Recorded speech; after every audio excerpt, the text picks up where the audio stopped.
আমরা স্পষ্ট করে বলতে চাই, যারা এই চাঁদাবাজি করছেন, সিন্ডিকেট করছেন, আওয়ামী লীগকে ছাড়ার পথে আপনারা যাবেন সে পথে। আওয়ামী লীগ ভারতে যাওয়ার সুযোগ পেয়েছে, আপনারা সেটাও পাবেন না। প্রিয় পঞ্চগড়বাসী, আপনাদেরকে সাক্ষী রেখে বলছি, যে প্রশাসন দিয়ে, যে পুলিশ দিয়ে মধ্যরাতে নির্বাচন হয়েছে, ইলেকশন হয়েছে, সেই প্রশাসন এবং সেই পুলিশকে সংস্কার না করে আমরা আর কোন নির্বাচন আমরা আপাতত চাচ্ছি না। আমরা নির্বাচন চাই, কিন্তু সেই নির্বাচন হতে হবে সংস্কার সহ নির্বাচন।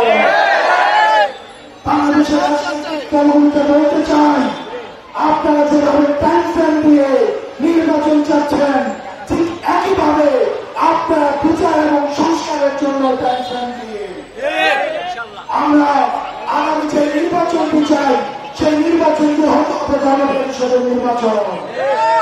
আমরা বলছি, গণপরিষদের নির্বাচনের শুধুমাত্র সংবিধান সংস্কারের ম্যান্ডেট রয়েছে।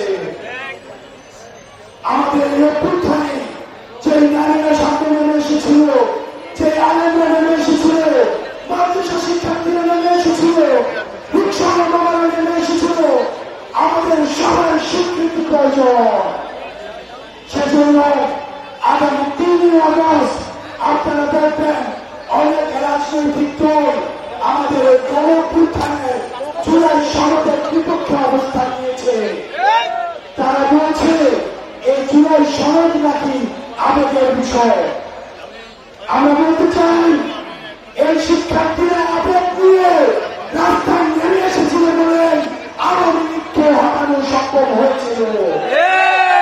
এতদিন পর্যন্ত আবেগহীনভাবে আপনারা আওয়ামী লীগকে হটাতে পারেন না।